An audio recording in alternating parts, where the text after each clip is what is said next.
ღირსი სილუან ათონელი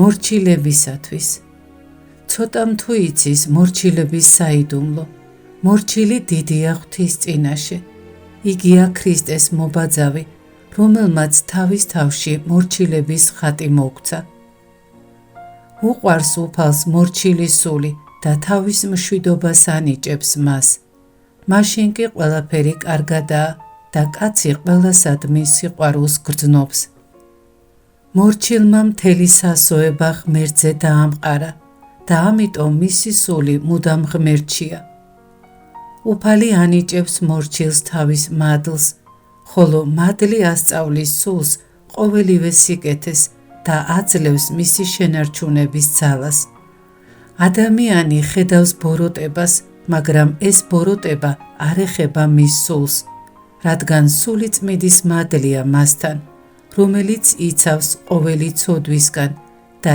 იგი მშვიდად მსუბუქად ლოცულობს უყვარს სული წმიდას მორჩილი სული ამიტომ მორჩილი მალე შეიცნობს უფალს და მიიღებს მისგან შინაგანი ლოცვის ნიჭს მორჩილი ღვთისნებას არის მინდობილი ამისთვის ენიჭება თავისუფლება და განსვენება ღვთისგან ამ პარტავნებსა და ურჩევს კი რაგით დიდი მოღვაწეობა იტვირთონ არ შეუძლიათ წმინდა ლოცვა მათ არც ის იციან როგორ მოქმედებს მადლი არც ის მიუტევა თუ არა უფალმა ცოდვები მორჩილმა კი ნათლად იცის რომ უფალმა შეუნდო ცოდვები რადგან საკუთარ სულში ესმის ხმა სული წმიდისა მორჩილება მხოლოდ მონაზვნებს კი არა ყველა ადამიანს ჭირდება თავად უფალიც მორჩილი იყო ამ პარტავნები და თვითრჯულები არ აძლევენ მადლს მათში ცხოვრების ნებას ამიტომ არასოდეს აქვთ სულის მშვიდობა მორჩილის სულში კი ადვილად იმკვიდრებს სული წმიდის მადლი და აძლევს მას სიხარულსა და მშვიდობას ყველა ეძიებს სიხარულსა და მშვიდობას მაგრამ ცოტამ თუ იცის სად ჰპოვონ ისინი და რა არის საჭირო მათ მისაღწევად აგერ უკვე 35 წელია ერთ მონაზონს ვხედავ რომელიც მუდამ სულით მხიარულია და სასიამოვნო სახე აქვს თუმცა კი მოხუცებულია ეს იმიტომ რომ უყვარს მორჩილება და ღვთის ნებას არის მინდობილი არაფერი აქვს საზრუნავი არამედ უფალი შეიყვარა და მუდამ ჭრეწს მას ვისაც თუნდაც სულ მცირედი მადლი აქვს სულში ის სიხარულით ემორჩილება ყველანაირ უფროს ასეთმა ადამიანმა იცის რომ ღმერთი განაგებს ცასაც ქვეყანასაც ქვესკნელსაც თვითონ მასაც და მის საქმეებსაც ასევე ყოველივეს რაც არის ქვეყნად ამიტომაც მუდამ მშვიდადაა მორჩილი ღვთისნებას არის მინდობილი და არეშინია სიკვდილისა რადგან მისი სული მიჩვეულია ღმერთთან ერთად ცხოვრებას და უყვარს იგი მან მოიკვეთა თავისი ნება და ამიტომ არც სულს არც ხორცს არა აქვს ისეთი ბრძოლა ურჩსა და თვითრჯულს რომ ტანჯავს ჭეშმარიტ მორჩილს სულს საკუთარი ნება და უყვარს თავისი სულიერი მამის ნების მინდობა ამიტომ ეძლევა ღვთის წინაშე წმინდა ლოცვა მისი სული თავისუფლად გული სიტყვების გარეშე ჭრეწს ღმერთს და განისვენებს მასში ის მალე აღწევს ღვთის სიყვარულს თავისი სიმდაბლისა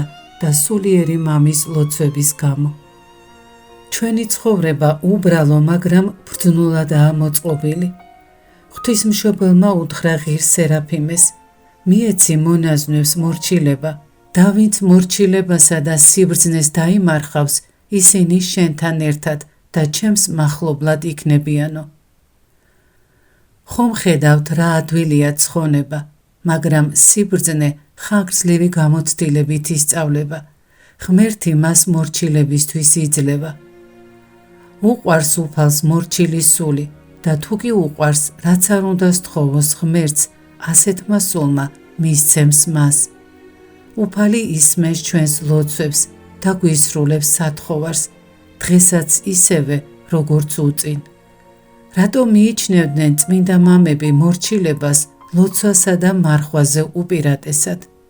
იმიტომ, რომ მოღვაწეობა მორჩილების გარეშე ცუდ მედიდობას შობს.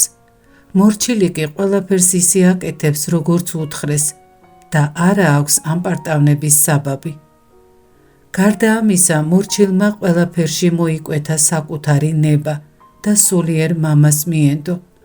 ამიტომ მისი გონება თავისუფალია ყოველგვარი ზრუნვისგან და წმიდად ლოცულობს.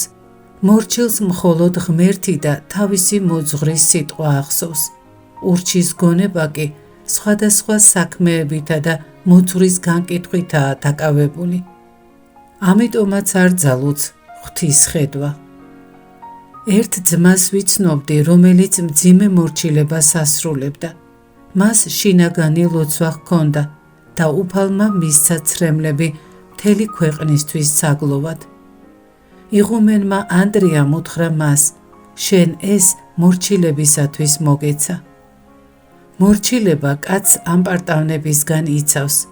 მორჩილებისთვის ეძლევა მას სულიწმიდის მადლი. ამიტომაც დგას მორჩილება ლოცვასა და მარხვაზე მაღლა. დაცემულ ანგელოზებს რომ მორჩილება დაეცვათ, ზეცაში იქნებოდნენ და დიდებას აღუვლენდნენ ღმერთს. ადამს რომ მორჩილება შეენარჩუნებინა, ისიც და მისი მოდგმაც სამოთხეში იცხოვრებდა. მაგრამ დღესაც შეიძლება სამოთხის დაბრუნება სინანულის გზით. უფალს ვუყვარვართ ჩვენი ცოდვების მიუხედავად, ოღონდაც უნდა დავმვდაბლდეთ და გვიყვარდეს ჩვენი მტრები. ხოლო ვისაც მტრები არ უყვარს, იმას სამოთხეშიც რომ დასვა მშვიდობა ვერ ექნება.